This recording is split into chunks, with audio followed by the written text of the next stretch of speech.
Review and recap of the Pitt Season 2 Episode 7, Dr Al-Hashimi's current situation.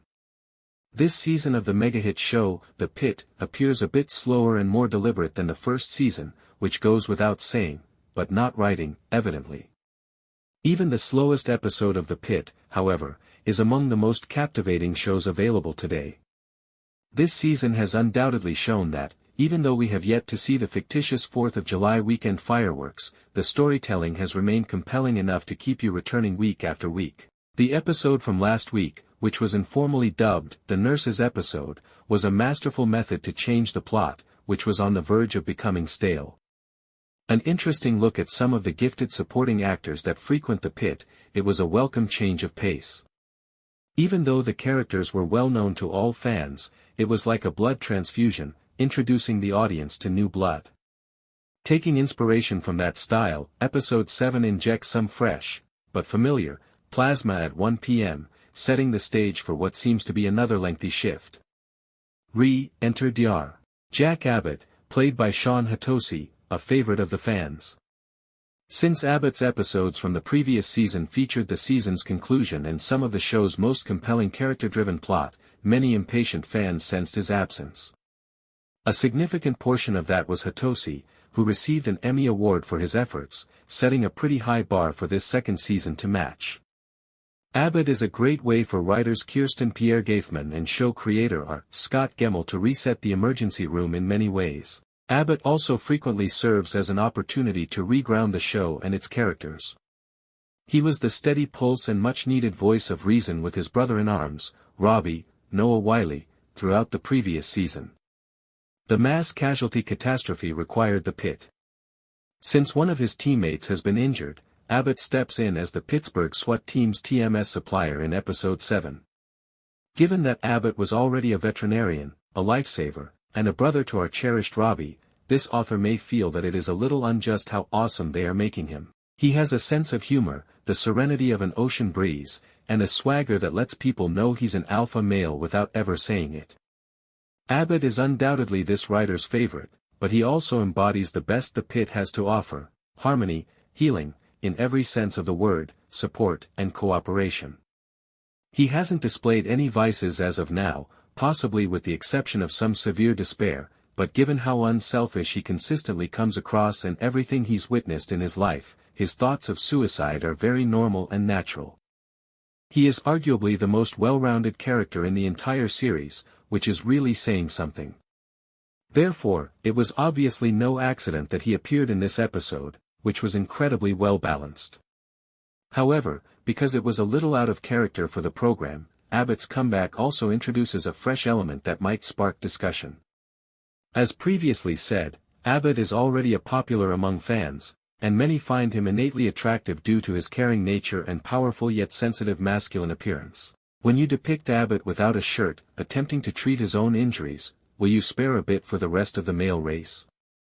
As envious as he may be, this writer would actually argue that it wasn't necessary because the show already had a subtle sex appeal and didn't need to placate the audience in a pretty overt and blatant way. As if under pressure from HBO to compete with its brotherly counterparts in the Game of Thrones franchise, this season appears to be increasing the sexual tension. Abbot and Dr. Al-Hashimi, Sepideh Mofi, who had already had an oddly inappropriate flirting session with Robby, appear to click immediately. She practically ate him with her eyes, and who could blame her in her uniform? Although nobody will be upset about the moment with Abbot, let's be clear that some people don't understand. The Pitt who compared that program to Grey's Anatomy. Nothing could be further from the truth, but you do devalue the program when you commit to somewhat cheesy, but well-crafted, sex appeal strategies. Even ardent Abbot fans would admit that it wasn't necessary if the roles were reversed and one of the many conveniently attractive female doctors or nurses was depicted in an undressed position. That being said, the presentation provided so much that it was necessary that any flaws, which, let's be clear, do not include Hatosi's deltoids, may be overlooked. Most significantly, Robby and Patrick Ball's character, Dr. Langdon, finally exchanged more than 5 words. Not because Langdon didn't try, but it took Robby being physically cornered in an elevator for them to at least partially work things out. It was shocking to learn that Robby is pleased for his old protege that he received the assistance he required, but he is not sure if he wants Langdon to stay in the department. Not only was Robby trying to avoid an embarrassing confrontation, but it also shows how little he trusts Langdon, which clarifies his motivations. One of the most compelling storylines this season has been this one, along with Robby's recently discovered friendship with Whittaker, Garen Howell. In a short period of time and with even less dialogue, Robby and Langdon's friendship has grown the attention, and the fact that Whittaker has rightfully emerged as Robby's new favorite has added a real element of mystery. Mentorship defines Robby's character because, in addition to being a cherished figure in his life, Robby views Langdon's error as more than just an addiction. In his opinion, it is the ultimate betrayal.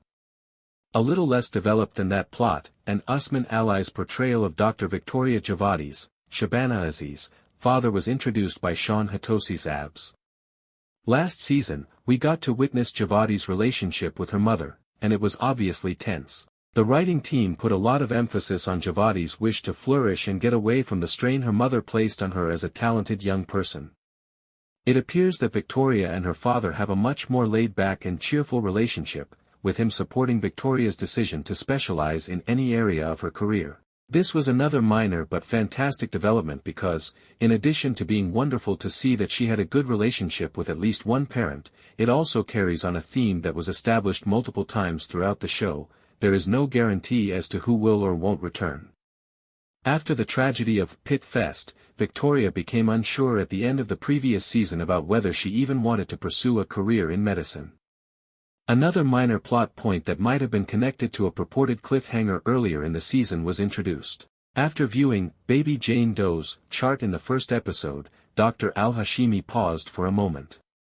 That cliffhanger seemed to go nowhere in the very next episode, with no genuine care for the infant.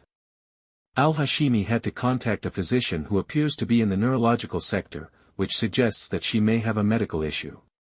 Could Al-Hashimi have a serious problem with these pauses? It will be intriguing to observe whether she develops a medical condition of her own or whether these pauses ever get in the way of her work. We had a new perspective and a country road tour at 12 p.m., and we returned to the main route at 1 p.m. Above all, we have the season's first genuine cliffhanger. Because the ER must switch to Analogue in order to protect itself from a cyber attack. Everything was present in this episode, and then some. A number of lingering mysteries were partially addressed, not to provide closure but to reinflate curiosity. New story threads were established, and heartwarming plotlines, like the one that followed Paul and Roxy Handler, Taylor Handley and Brittany Allen, were continued but not finished. Last week's episode was a great 1-2 punch for a mid-season show, and it should have everyone interested in what happens next. It's not an issue at all if the medical instances from last week were a little lackluster. Fortunately, that strangely unremarkable motorcycle collision is already behind us. Rather, the program shifts its focus to a few new cases and gives a number of running subplots fresh life. As the season draws to a close, it is clear that the tone is changing toward one that is darker and more chaotic.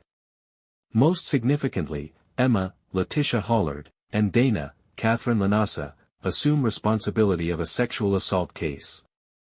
These scenes are difficult to see, but they effectively portray the degrading experience of being probed, prodded, and poked after a horrific trauma. Lanasa truly comes through throughout, exuding kindness, warmth, and life experience. However, we witness the awful toll this effort takes on her when things start to go wrong in the end. One of the show's MVPs is Lanasa. The unexpected reappearance of Sean Hatosi's character, Dr. Jack Abbot, who apparently doesn't get enough thrills from his night work, occurred elsewhere in the emergency room. For the series, more Jack is always a good thing. The battle to save the injured SWAT member's life gives the show a much-needed sense of urgency. We also get to enjoy a number of special moments involving Hatosi and other cast members in the aftermath. Jack and Samira's, Supriya Ganesh, bonding moment is very delightful, though somewhat tragic, considering the tragic outcome of her diabetic patient's case. When Langdon and Robby, Noah Weil, eventually have their major showdown, the series' sluggish progress on Dr. Langdon's, Frank Ball, predicament finally comes to a head. Yes, it is quite brief, but Robby expresses all he feels should be said. Langdon is left feeling devastated and disoriented by that brief encounter. Once more, the way Ball is portraying his character in Season 2 is outstanding. The swagger is gone, and in its place is a tired man who is making an effort to atone for his wrongdoings but failing. Once more, the way Ball is portraying his character in Season 2 is outstanding. The swagger is gone, and in its place is a tired man who is making an effort to atone for his wrongdoings but failing. I'm eager to watch how Langdon's storyline develops in the latter part of the season. Despite all of this serious content, the show maintains some of the humor that defined previous episodes. The emphasis on Javadi's, Shabana family conflict is nevertheless entertaining.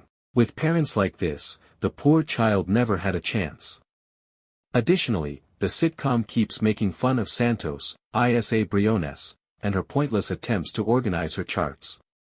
She even has a fairly good singing voice, it turns out. Notably, we also discover that she has a self-harming habit and gain a fresh perspective on her personal challenges.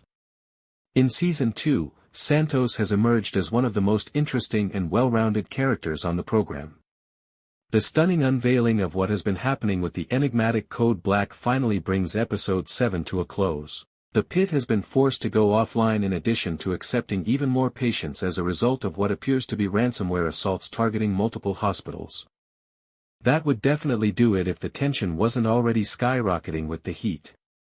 The season's sluggish start is giving way to an intense and fascinating battle to withstand the holiday frenzy. In any case, his first encounter with Al-Hashimi is the most intriguing aspect of his return to the show. She apparently also traveled to the Middle East, working with Médecins Sans Frontières, also known as French Doctors Without Borders, in Kabul and at the maternity hospital in Dasht Barchi in 2020, which Abbot describes as a tragedy. On May 12, 2020, 16 moms and 8 children were killed in a suicide strike that targeted the maternity unit, as I only learned about it when doing research for this report. For those who are unaware of the actual attack, the show hasn't yet gone into depth, but it's an important revelation in the gradual unraveling of Al-Hashimi's identity. Her strange response to baby Jane Doe in the season opener is perhaps explained by her stay in Dasht Barchi. And we notice another break in her calm veneer for the first time since that moment. In a mild panic, she calls her therapist to try to schedule an appointment with Jackson as soon as possible after discussing their son's mental health problems with Jackson's parents. At least she has the instinct to attempt to talk it out rather than bury it deep, like so many of our doctors and their patients do, regardless of what is precisely wrong with her. Orlando Diaz, a diabetic patient of Samira's, is unable to tell his family that he has already racked up $100,000 in medical debt. To try to avoid any more fees, he simply leaves the hospital.